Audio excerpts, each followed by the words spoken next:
32 años tardó la herencia de Ricardo Barreda. Cuádruple homicidio en pleno centro de la ciudad de La Plata. 4 mujeres fueron halladas muertas apuñaladas en el interior de su casa y fueron encontradas esta medianoche por el jefe de la familia. Me dicen otra vez ahí de Conchita. Y digo, bueno, entonces el Conchita va a podar la parra. ¿Usted siente que su familia también fue responsable de eso? Sí. Cuando yo le decía, vamos a ver a alguien para que nos ayude, anda vos, dice, el loco sos vos. Agarro la escopeta y les tiro. Y después viene la madre y también le tiro. Y después viene mi hija Cecilia al final y le tiro también.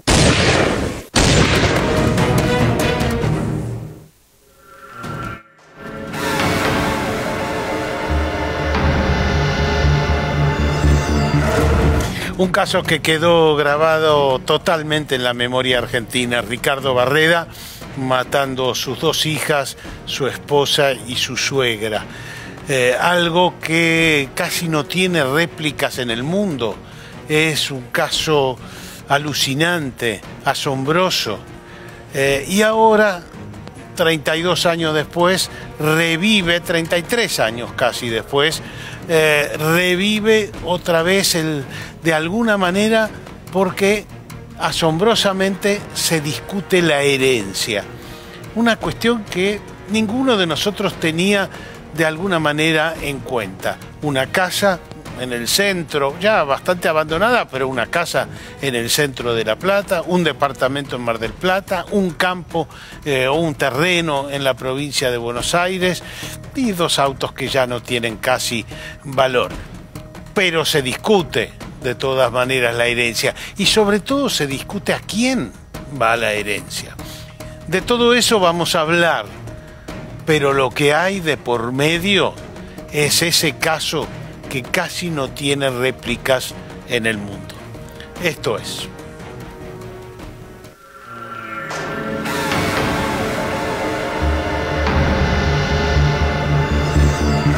En enero de 2025, 32 años después de la masacre, la justicia determinó quiénes son los nuevos dueños de la casa de la familia Barreda. Y 32 años tardó la herencia de Ricardo Barreda. Claro, el hombre que se hizo tristemente famoso por haber asesinado a toda su familia. En 2008, luego de 13 años de cárcel y a raíz de su buena conducta, Barreda logró salir en libertad condicional, pero no pudo regresar a la casa. Se fue a vivir a la casa de su novia, Berta André, a la casa que ella tenía en el barrio de Belgrano. Allí realizaban todas las mañanas unas largas caminatas en las que se mezclaban insultos y algunos apoyos. Uno de los anhelos del odontólogo era recuperar la vivienda en la que asesinó a sus hijas, a su esposa y también a su suegra. Ahora, ¿Barreda alguna vez tuvo intención de volver a esta casa? Sí.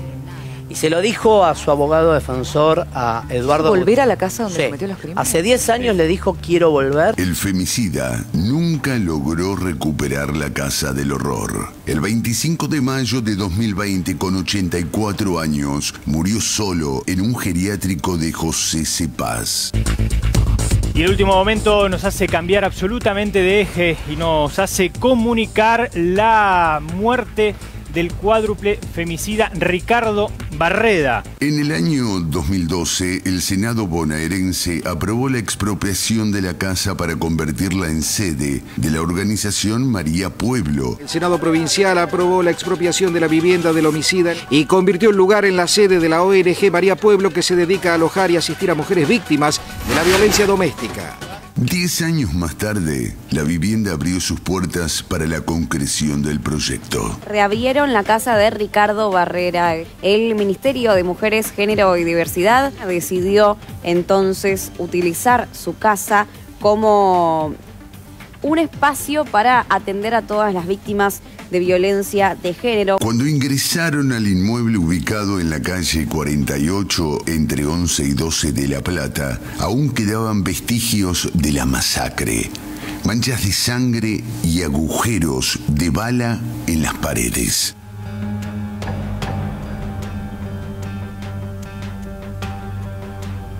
El Centro de Apoyo a las Víctimas de Violencia de Género nunca se concretó. Y ahora la justicia designó como herederos a los sobrinos de Elena Arreche, la suegra de Barreda. La justicia definió, en este caso, que los bienes pasen en litigio a los sobrinos. Luego de más de 3 décadas del horror, la casa tiene dueños. En todos estos años, la memoria colectiva no dejó de recordar lo que allí ocurrió.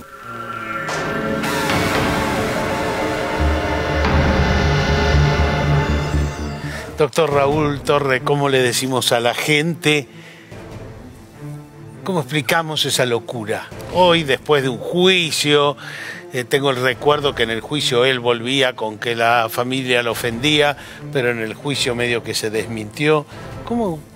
¿Cuál fue? Y esto, como siempre, tenemos diferentes aristas para su análisis. Estamos indudablemente frente a uno de los hechos más emblemáticos de nuestra historia criminológica contemporánea, a pesar de que el perfil relacionado con la violencia de género extrema no lo tenía ya por los años 90, que es cuando ocurrió el caso Barreda.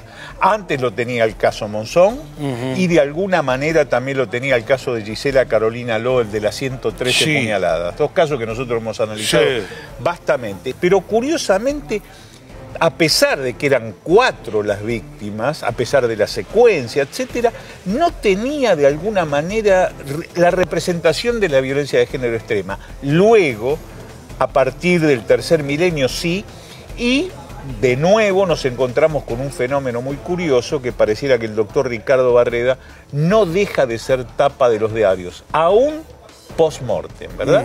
Sí. Porque lo hemos tenido en la tapa de los principales... Pero él enloqueció, digamos... porque no es un caso típico. Es que desde lo pericial, Tuni, yo le recuerdo que desde lo pericial, lo estrictamente de la psiquiátrico forense y de la psicología forense, hubo opiniones muy enfrentadas, muy controvertidas.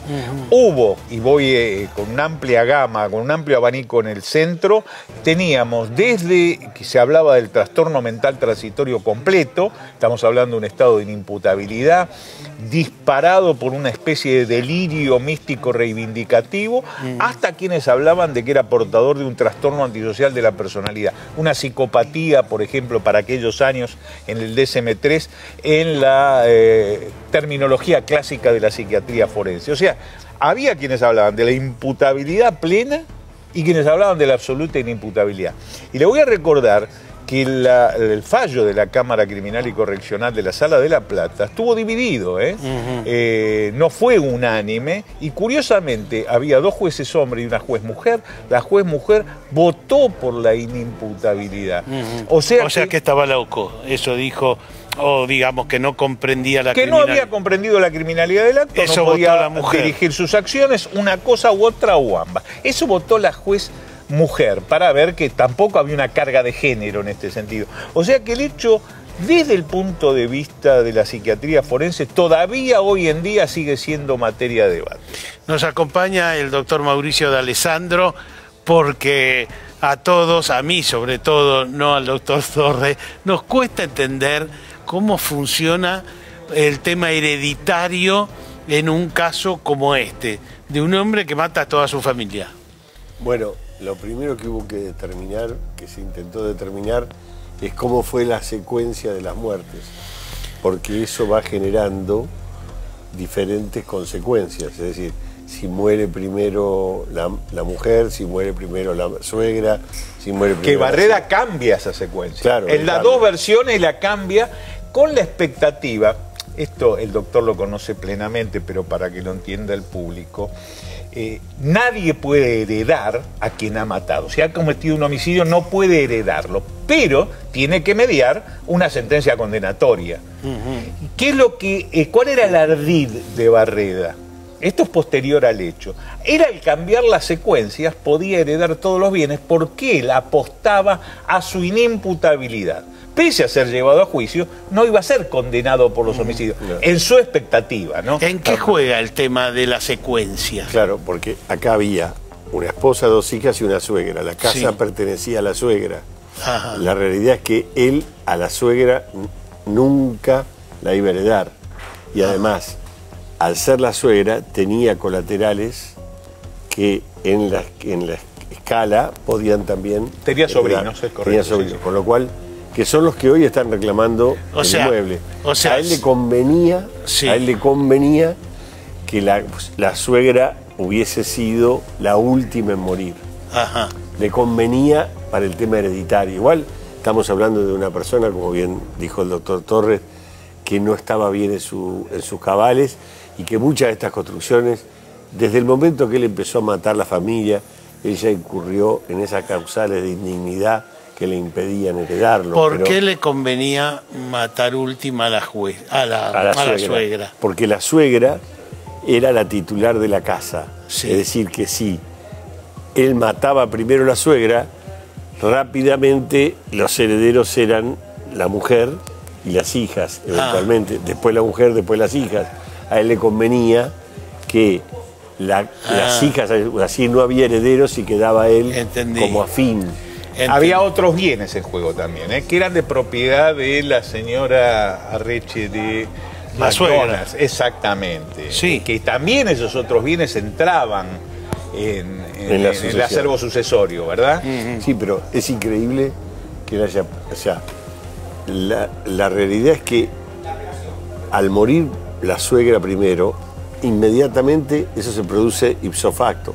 Pasa a la hija. Que al morir la hija, sí, que era la esposa. La hija, que es la esposa, pasa a las hijas. Pero ahí, al morir la esposa, al estar el casado, ella tiene una parte de la herencia. Pero él jugaba a que morían todos primero y él heredaba a la suegra.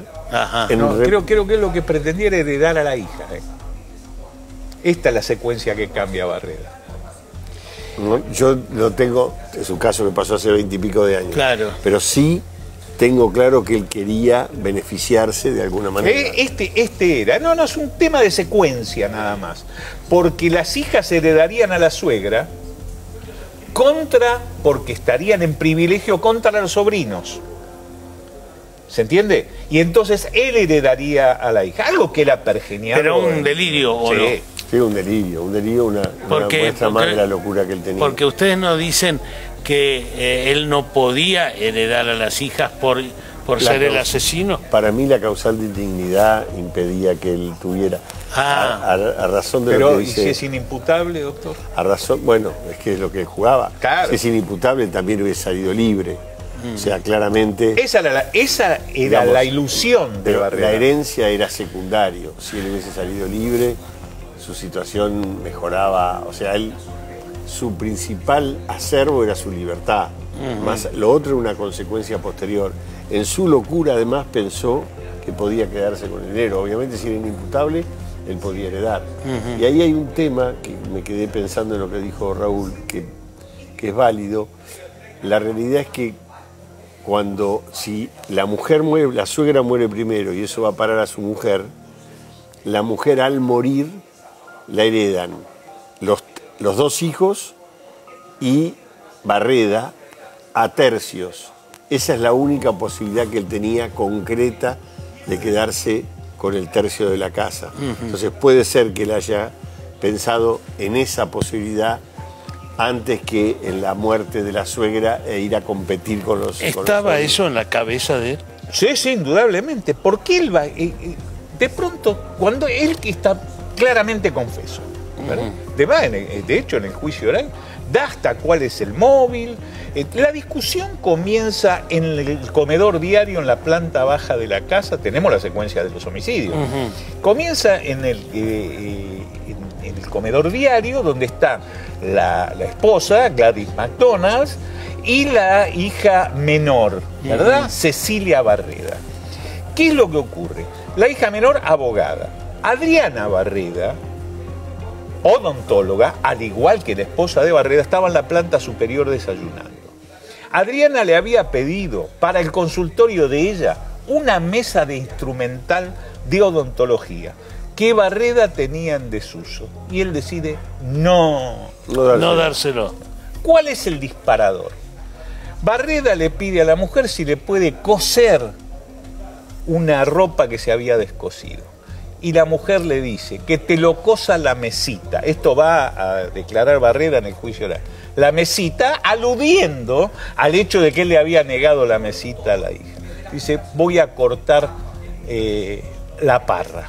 Barreda se coloca un guardapolvo de color beige, grisáceo, para ir a cortar la parra, y aparece con la escopeta Víctor Sarrasqueta, calibre 16-70, y mata en primer término a la esposa y a la hija menor, a la abogada. Luego aquí viene lo que desconocemos. Él, en teoría, la suegra aparece muerta en el pasillo inmediato al comedor diario. Planta baja estamos hablando. Con los disparos, yo les voy a recordar que los disparos de un calibre 16-70 en un lugar cerrado suena como un cañonazo. Es un sonido muy importante. Una cosa es el arma de caza que se utiliza en el campo, pero en un ambiente cerrado, esto motiva que la hija Adriana baje la escalera. Cuando llega a los últimos peldaños encuentra la muerte.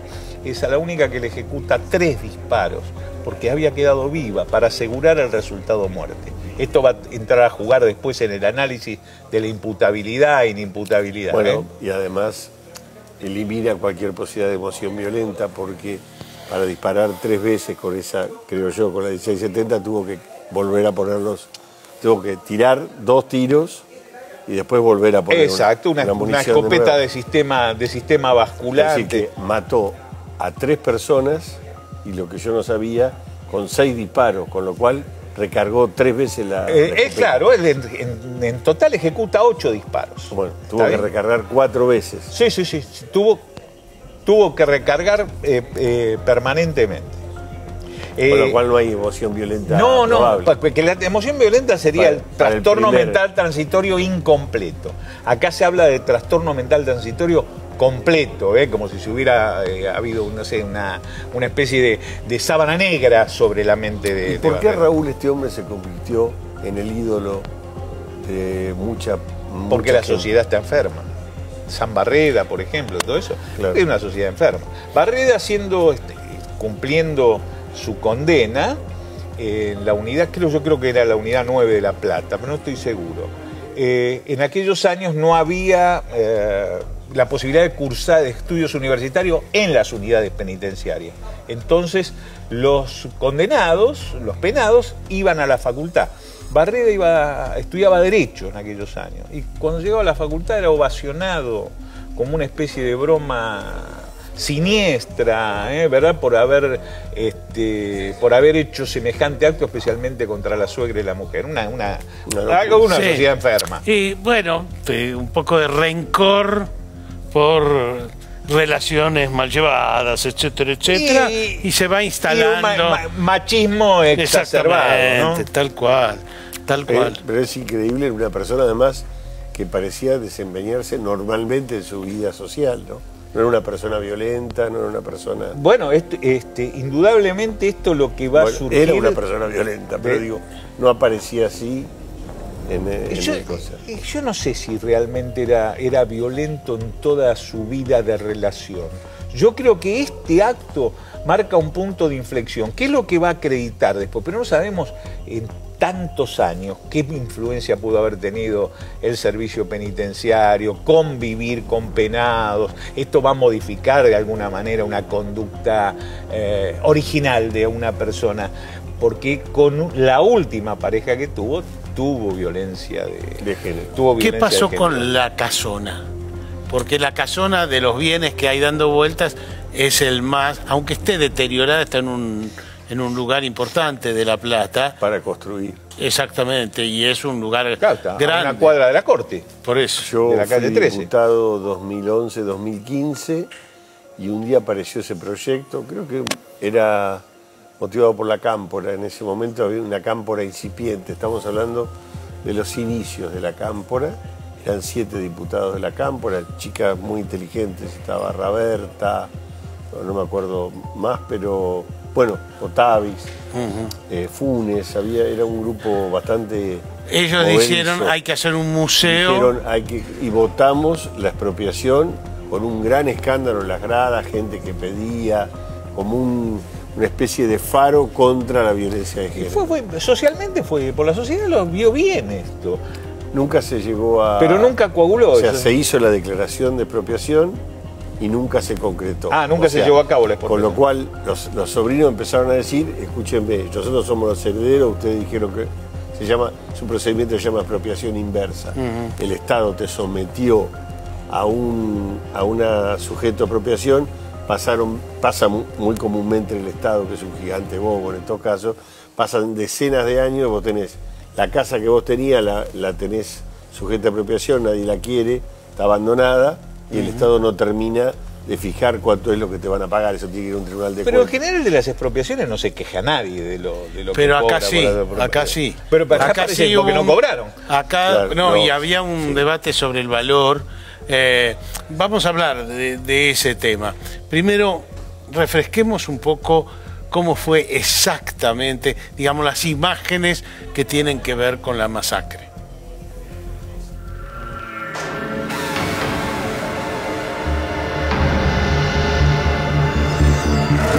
Es el atardecer del 15 de noviembre de 1992. Ricardo Barreda llega a su casa y la encuentra desordenada. Camina unos pasos y descubre los cuerpos sin vida de su esposa, su suegra y sus 2 hijas.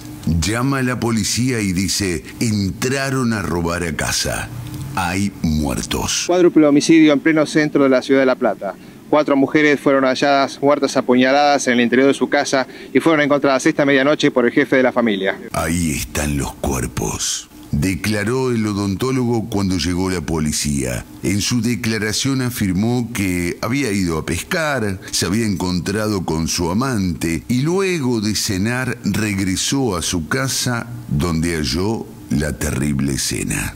Unas semanas antes del crimen, Barreda había ido a una charla sobre criminología y también había practicado con una escopeta contra un árbol.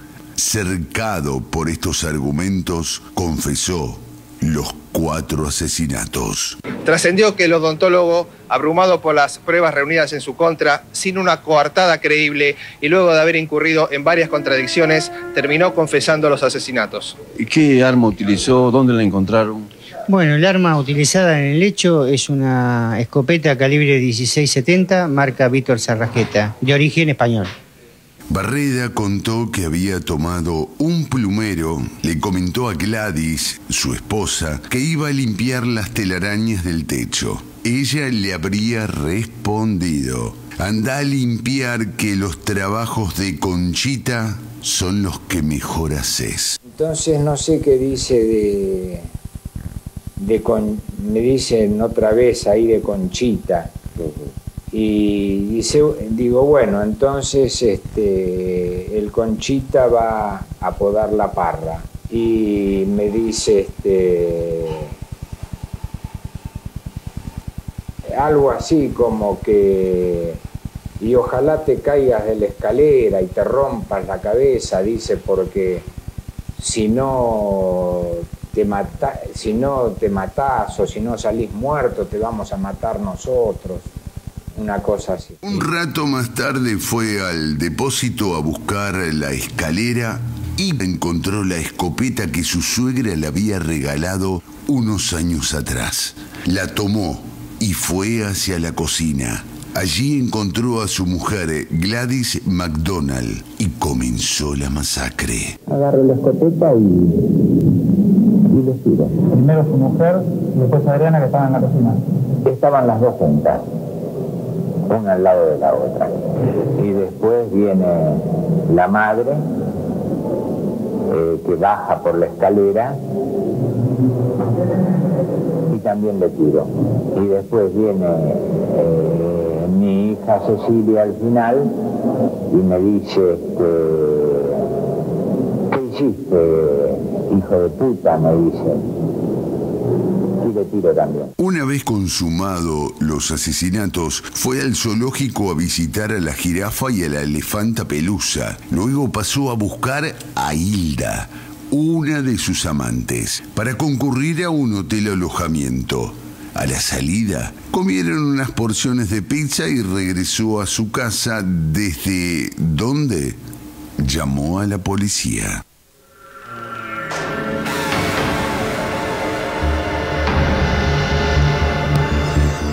Mauricio, él terminó saliendo en libertad.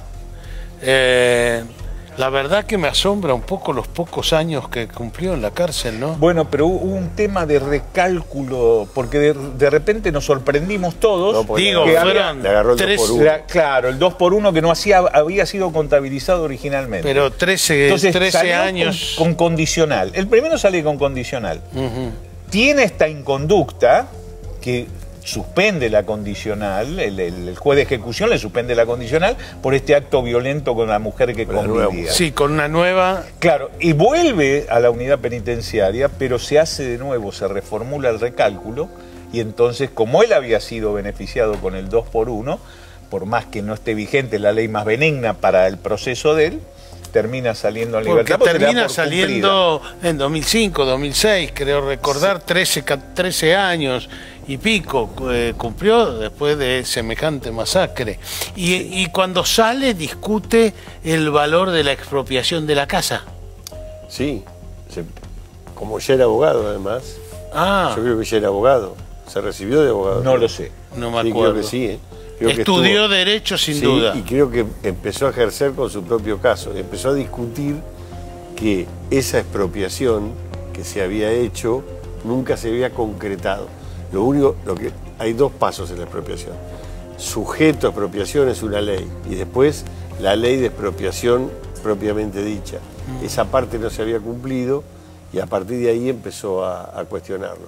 Eso lo usaron los sobrinos de la suegra ahora para reclamarle al Estado ese expediente que él había iniciado. Es decir, ahora los sobrinos de la suegra son los herederos. En principio sí es lo que están planteando. Yo no conozco el expediente en profundidad, pero sí sé que son esos sobrinos los que están intentando que la casa pase a ellos. ¿Es correcto que los sobrinos de la suegra sean los herederos? Son los derechohabientes de la suegra, yo entiendo que sí. Ajá. Yo entiendo que sí. Por supuesto, este es un tema que a mí me excede, un tema legal y civil, ¿verdad? De cualquier manera, quiero aclarar esto, la última etapa de la vida de Barreda, él está totalmente demenciado. Hay una entrevista periodística que se le hace a Barreda y él le dice que te veía interrumpir la entrevista cuando estaba en el internado en el geriátrico.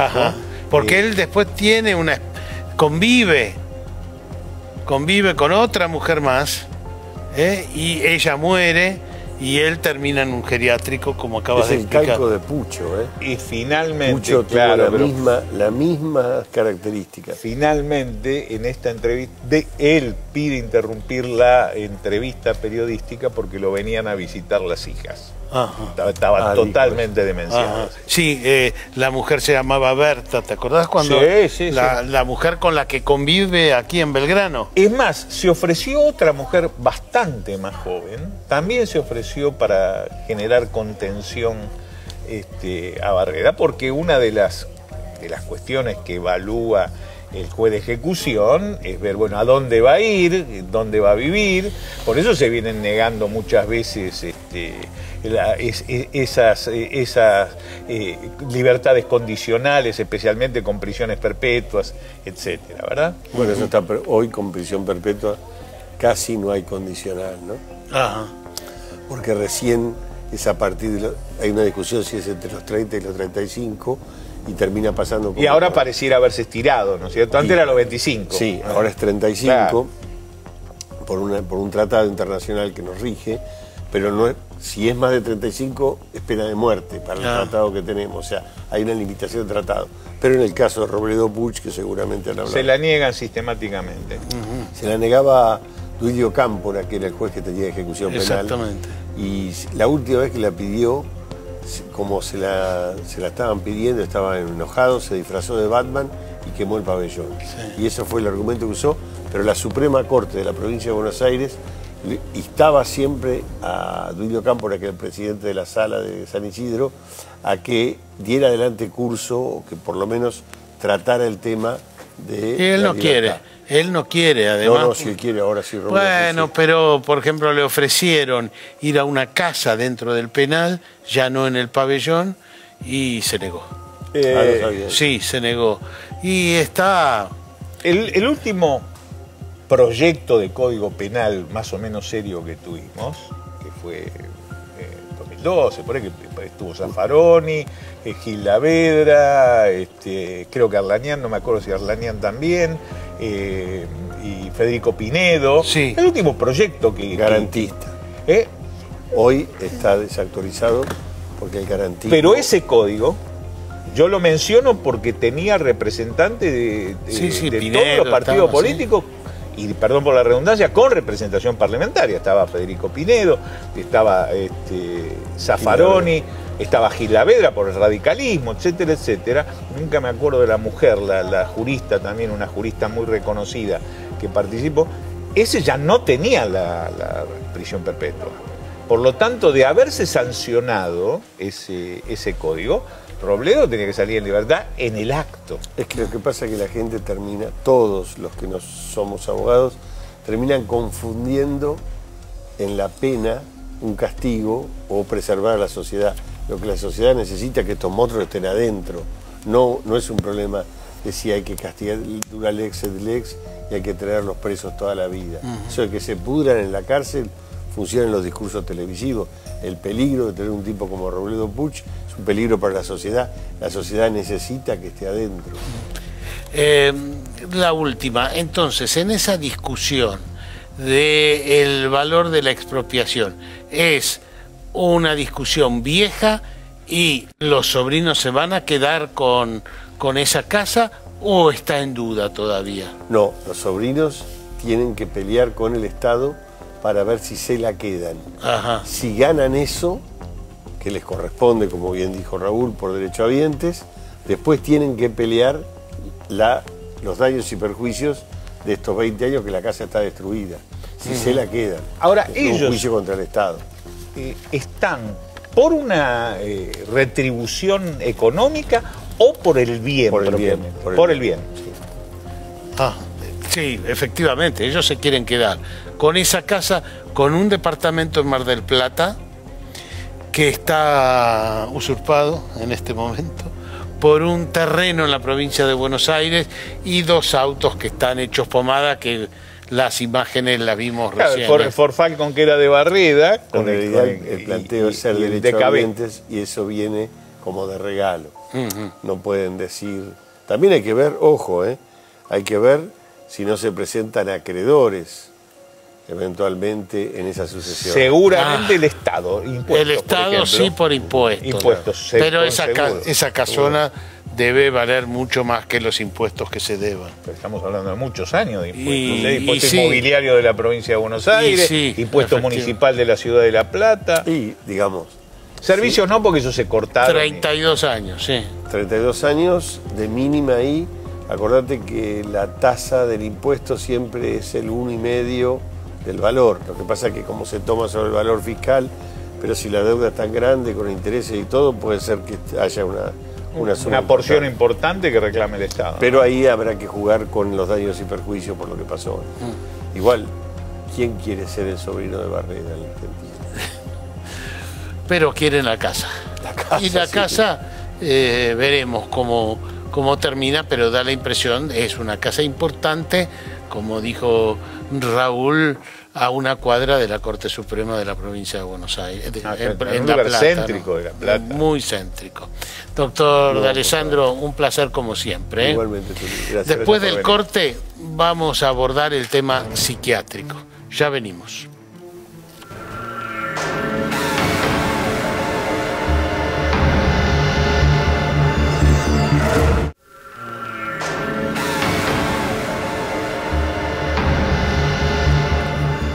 Bueno, Martín Masoglio es médico especialista en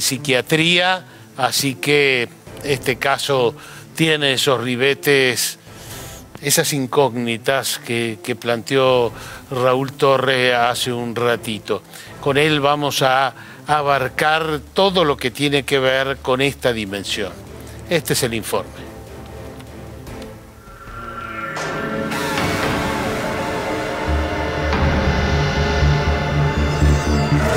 El juicio a Ricardo Barreda por el cuádruple asesinato se desarrolló en agosto de 1995. El objetivo principal del mismo fue determinar si el asesino había entendido la criminalidad de sus actos para definir si era imputable o no. Te puedo decir que en ese momento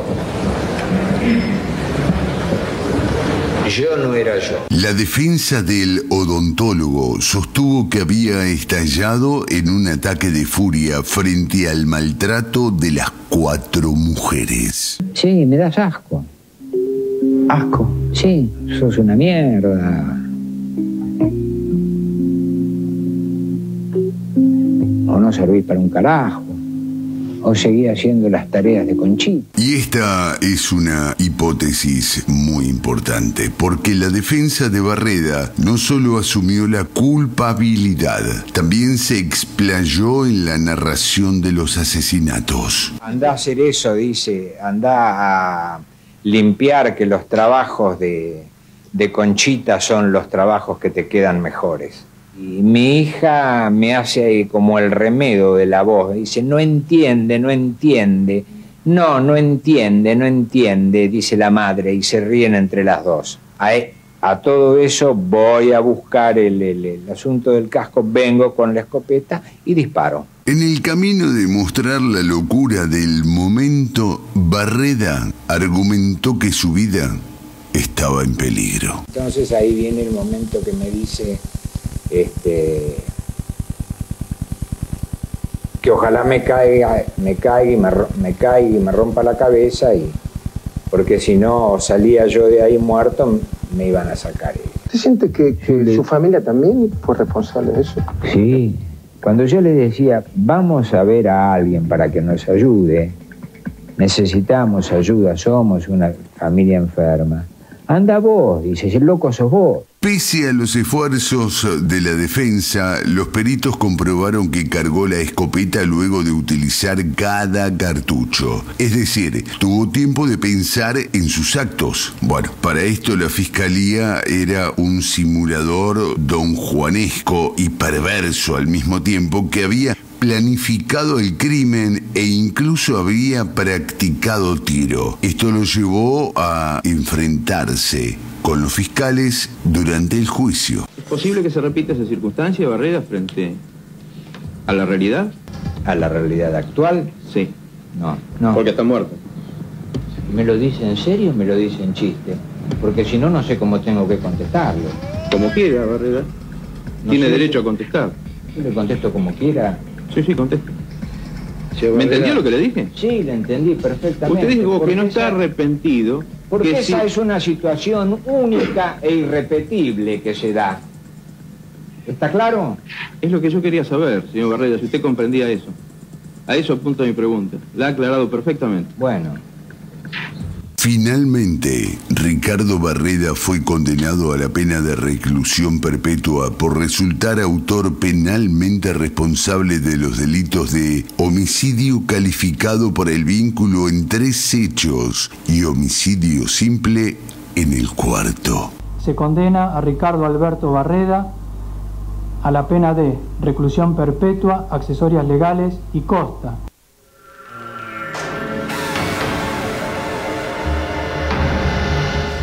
Doctor Masoglio, ¿cómo abordaría esto?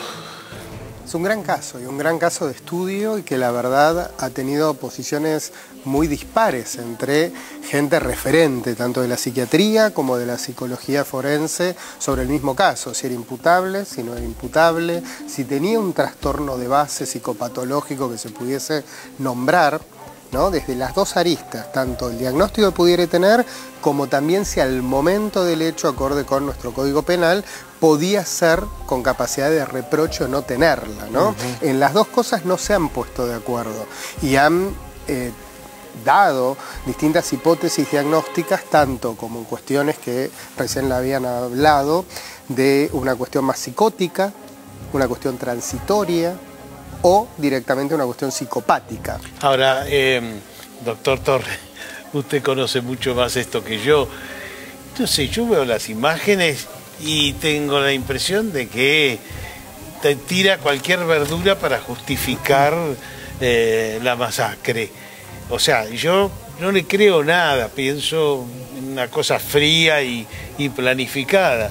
Claro, pero el problema es que esta evolución psicótica de Barreda se pone de manifiesto después del hecho. Esto es lo que hace entrar en conflicto a los peritos. Es muy difícil a veces, porque el Código Penal es muy exigente. Dice, el que al momento del hecho...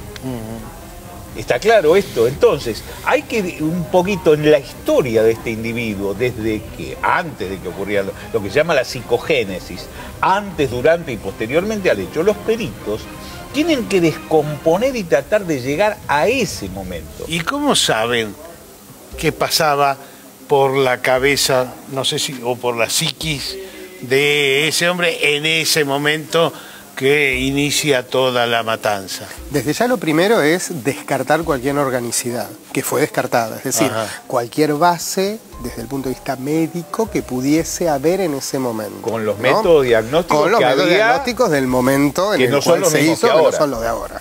Eso en primer lugar, vos ahora, descartar.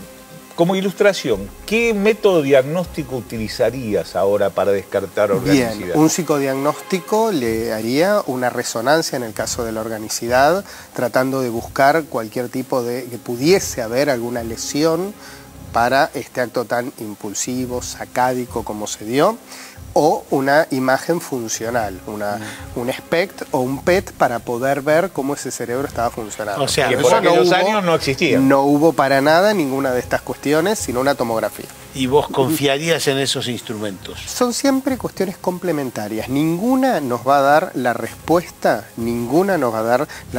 Son pruebas complementarias para arribar a un diagnóstico. Siempre el diagnóstico, y el doctor Castex siempre decía, la clínica es soberana. ¿Sí? Castex, aclaremos, fue perito en esta causa, en la cual un referente a nivel Mariano mundial pensaba que era inimputable. Que era inimputable.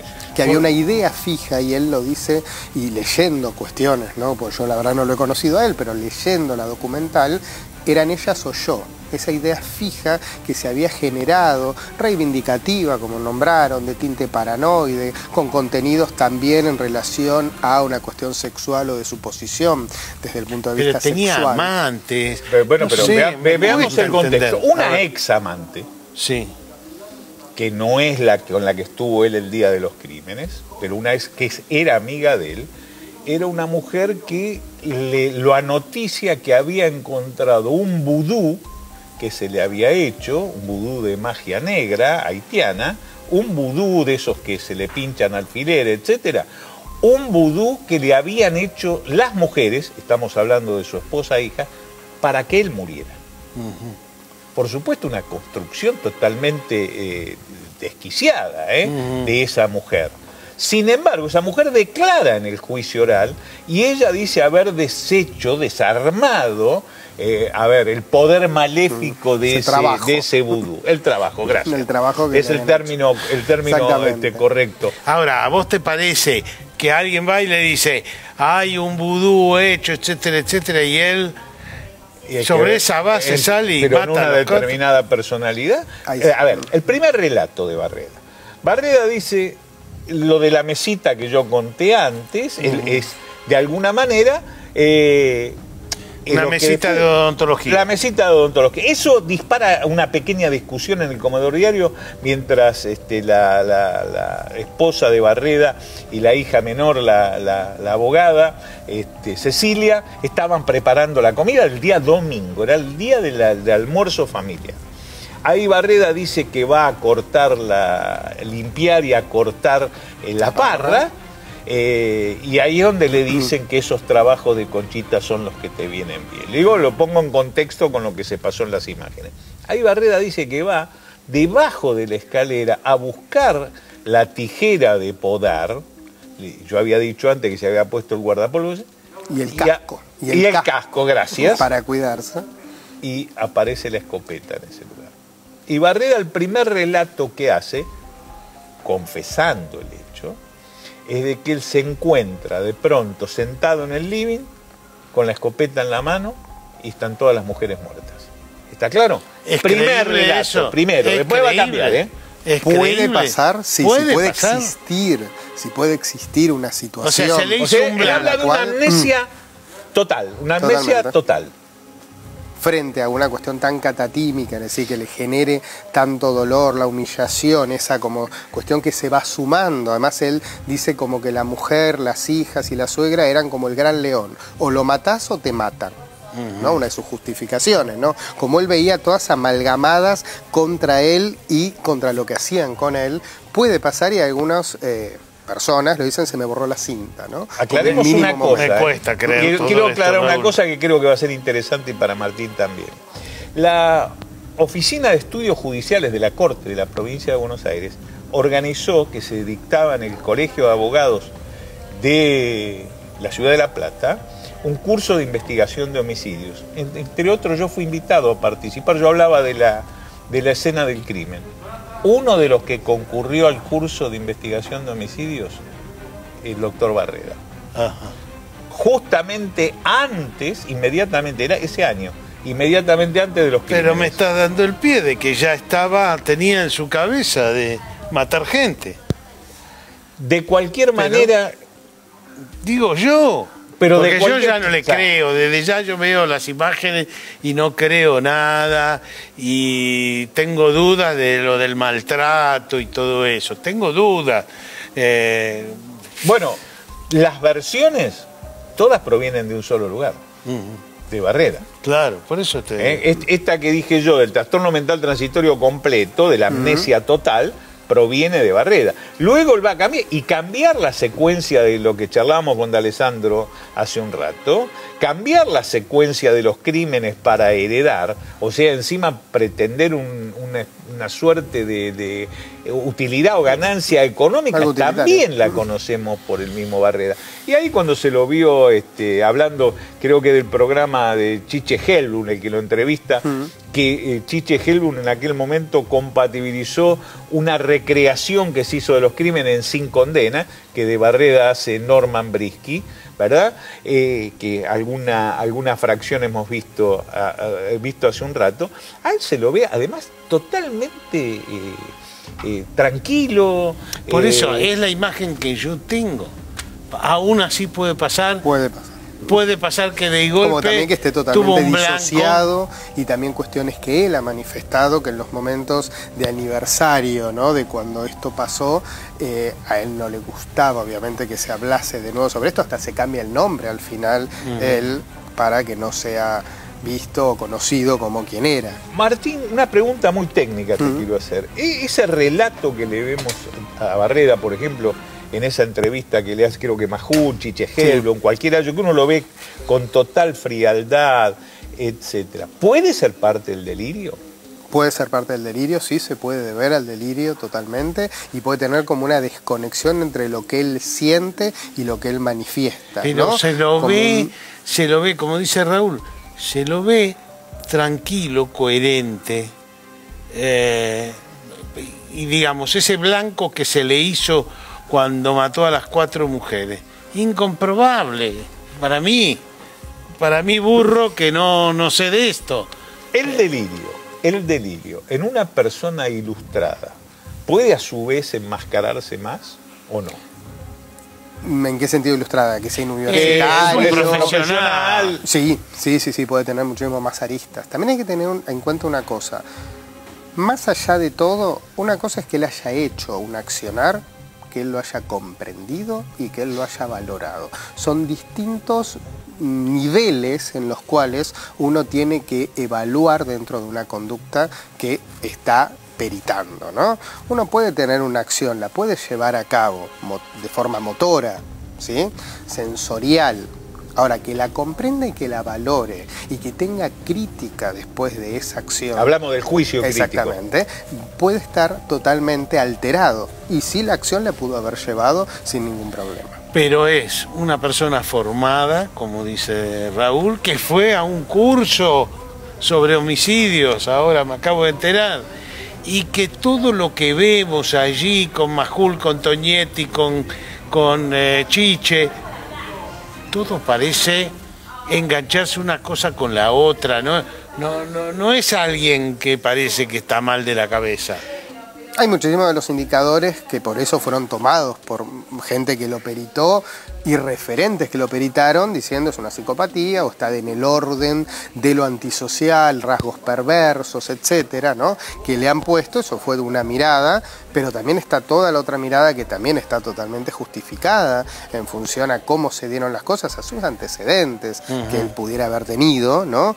Que tiene mucho se habla de una niñez, trastorno, de una niñez violenta, con un padre golpeador. Delirante, con esta idea tan fija que se fue construyendo y que lo fue como gobernando, si le podemos llamar de una manera, y que en un momento terminó de esta forma, lamentablemente. Ahora, yo juez digo, se hace el loco, no es loco. Se hace el loco, pero acá etcétera. Opinaron los peritos y algunos peritos importantes, Folino, Maldonado, peritos muy reconocidos y peritos oficiales actualmente. Folino del Servicio Penitenciario de la provincia de Buenos Aires, Maldonado del... Bueno, igual lo condenaron, pese a lo que decís de que la mujer dijo que era... Votó... La jueza... Ese fue el voto disidente y la Corte luego ratificó el voto de los otros dos jueces, Papá de Zullo, ¿no? Ajá. ¿Qué hubieras votado? ¿Qué hubiera votado? Y con el prospectivo actual, ¿no? Teniendo otros datos que seguramente ellos no tuvieron y que con cosas que pudieron haber faltado, como decía el doctor Torres, en relación a otros métodos de abordaje que hoy tenemos, complementarios, pero que hoy tenemos, yo creo que él no era imputable, no tenía capacidad de reproche, para nada. Muchísimas gracias, doctor. Enseguida, después del corte, con Raúl vamos a hacer las conclusiones.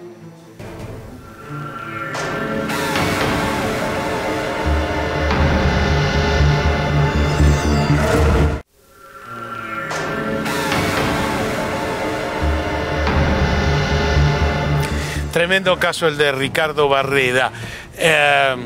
¿Le parece justo que los sobrinos hereden esa casona y el departamento en Mar del Plata, que eran de esa familia? Yo entiendo que sí, son derechohabientes, es un tema de sucesión, es un tema de derecho civil, de familia y sucesión. A mí son los derechohabientes, me parece razonable. O sea, la suegra es la que ahí tiene unos sobrinos que son los que se van a quedar con eso. Con otras propiedades.